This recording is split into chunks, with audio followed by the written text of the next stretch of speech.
Alors, dans cette vidéo, on va voir ensemble la gestion des dictionnaires dans Python. Alors, première chose qu'on va faire, c'est créer notre premier dictionnaire. Donc, create dictionary. Et pour créer un dictionnaire, il n'y a pas plus simple. On va nommer le dictionnaire. On va le nommer par exemple patient. Et on va ouvrir les crochets. Et on va inscrire donc les données. Donc on va prendre par exemple la première variable nom, 2.Youssef, virgule, on va dire âge, 2.40, et puis on va par exemple instaurer une liste. Par exemple on va dire hémoglobine HB et deux points, on va mettre une liste. Et dans cette liste, on va mettre plusieurs chiffres qui se suivent. Donc, on va mettre 12.5, 13.0, 14.0 par exemple. Donc, on a fait là une liste et puis on va ajouter par exemple poids, 2 points, 80, taille, 2 points, 185. B. Donc voilà, donc on vient de créer notre premier dictionnaire. On va appliquer la cellule. Alors, pour accéder aux valeurs que nous venons d'enregistrer, donc ces valeurs, il y a le nom de la variable, ça s'appelle key, la clé, et ça c'est sa valeur, les values. Donc le dictionnaire il se divise en keys et values. Alors, pour accéder donc aux keys, on va écrire patient.keys et voilà, ça nous donne toutes les variables, les noms de variables, on va dire les clés de ce dictionnaire. Et puis pour accéder donc aux valeurs, rien de plus simple, on va écrire patient values et puis on a donc toutes les valeurs qui correspondent aux keys. Et vous voyez ici que par exemple, ici, c'est une chaîne de caractères. Ici, c'est un entier. Ça, c'est un nombre réel. Ça, c'est un entier. Ça, c'est un entier. Et là, c'est une liste en fait, c'est une liste de nombres réels. Voilà. Alors, pour accéder aux valeurs une par une, donc il faut écrire patient, donc access value, le nom de votre dictionnaire et puis le nom de la clé. Donc, on va écrire par exemple ici nom. Et ça va nous donner donc la valeur qui est attribuée à la clé nom. Et là, on va voir hémoglobine par exemple. Si on écrit patient hémoglobine, ça va nous donner une liste, donc la liste qui a été enregistrée dans la clé HB. Alors, ce qui est très bien dans Python, c'est qu'on peut accéder, si on a une liste dans une dictionnaire, on peut accéder à chacun des enregistrements de cette liste. Donc, comme on a vu précédemment, les index dans Python commencent toujours par 0. Donc, si je veux accéder, par exemple, au deuxième enregistrement, je vais utiliser l'index 1. Donc, je vais écrire patient, et puis HB, et puis j'ai besoin du deuxième enregistrement. Donc, je vais ouvrir les crochets et écrire 1 ici. Et ça va me donner le deuxième enregistrement de cette liste. Voilà. Donc ça, c'est très intéressant d'utiliser. On peut utiliser même des dictionnaires dans des dictionnaires. Et c'est très utile, donc, surtout dans les applications web ou mobiles, etc. Donc maintenant, on veut par exemple ajouter une nouvelle donnée à ce dictionnaire. Donc il n'est pas immuable, on peut faire des opérations là-dessus. Par exemple, on va ajouter par exemple, on va ajouter le prénom. Alors déjà, moi, je me suis trompé, j'ai mis nom alors que c'était le prénom. On va essayer de corriger ça ensemble. Donc, on va écrire donc, prénom. Et ici, on va écrire égal Youssef. A. Et si on accède au dictionnaire, on voit bien que prénom Youssouf a été ajouté. Donc maintenant, ce qu'on va essayer de faire, c'est on va changer le nom, on va le corriger. Donc on va dire patient, nom, puis equal. Voilà. Et puis là, si on revoit, donc là, ça a été corrigé. Donc prénom Youssouf, nom El Heshmi. Alors maintenant, ce qu'on va essayer de faire, c'est on va essayer d'effacer une clé.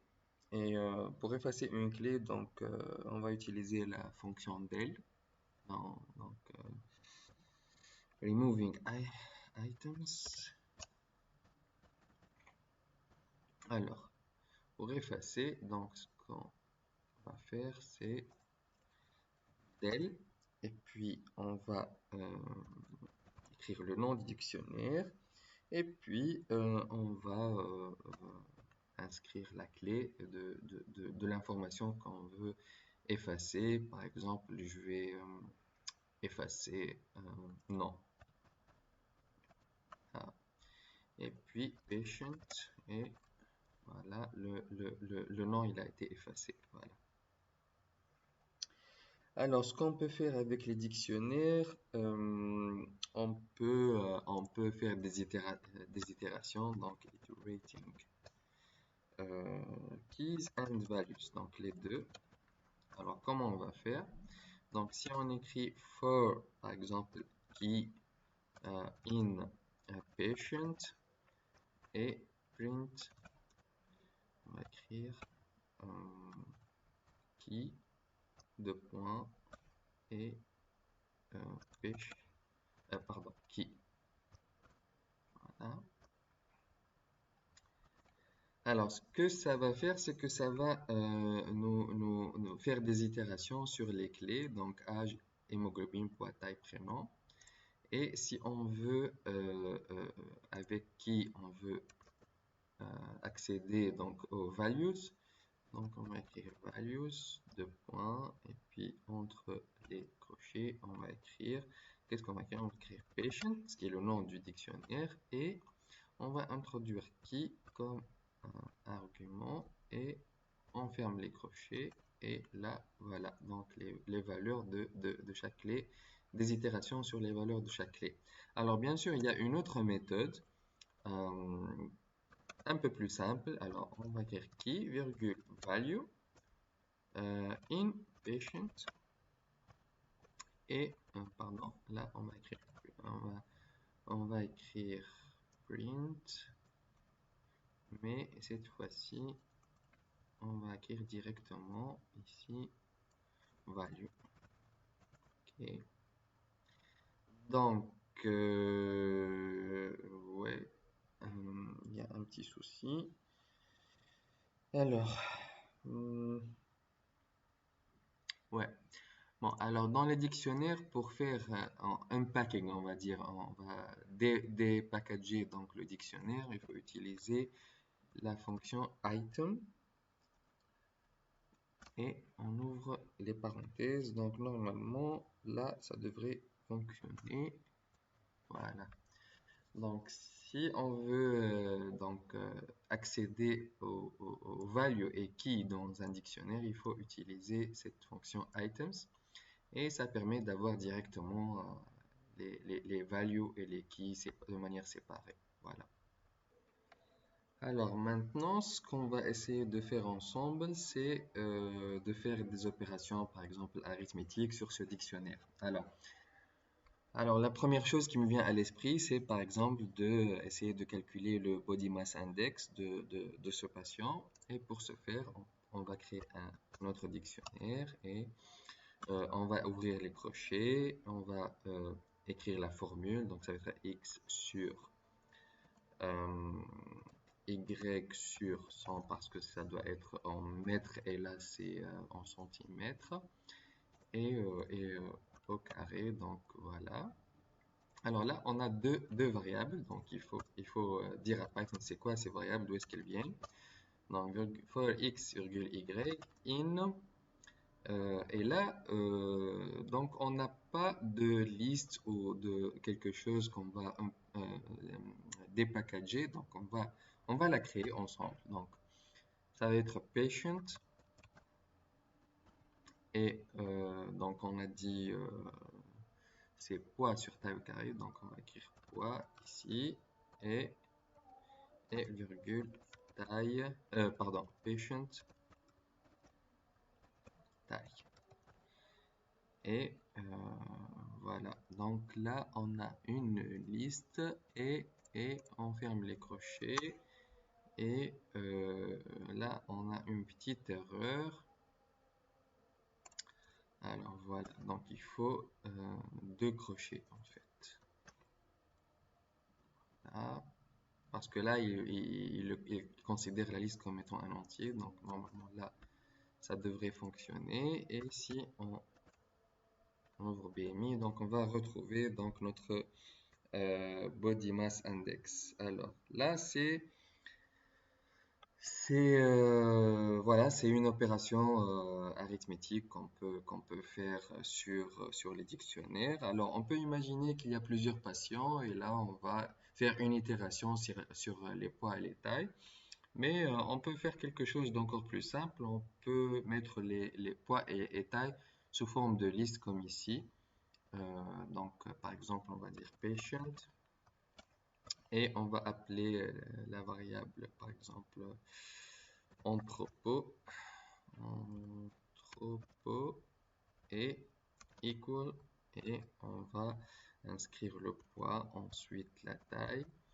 Alors, chose importante ici, c'est que il faut respecter donc l'ordre des choses. Il faut pas, il faut éviter de faire l'erreur d'écrire, par exemple, parfois la taille en premier, puis le poids, parce que ça risque de causer beaucoup de soucis après.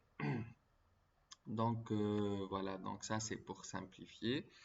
Ce qu'on peut faire sur les dictionnaires, on peut fusionner des dictionnaires, on peut vérifier l'existence d'une valeur, par exemple, on va dire age, pardon, in patient. Et là, ça va vérifier si la variable age existe, donc ça écrit true. Si j'ajoute un espace, par exemple, ça devient false. Voilà, donc ça c'est pour vérifier. Alors, la taille du dictionnaire, c'est comme pour les listes, donc on utilise la fonction length, et ça va nous donner donc le nombre de variables de clés qui sont inscrites dans le dictionnaire.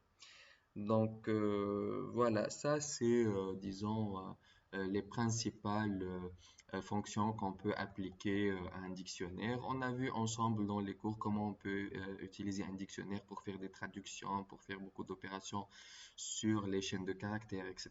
Donc c'est quelque chose de très intéressant. C'est une des formes donc de données les plus utilisées donc dans Python. Voilà, les dictionnaires.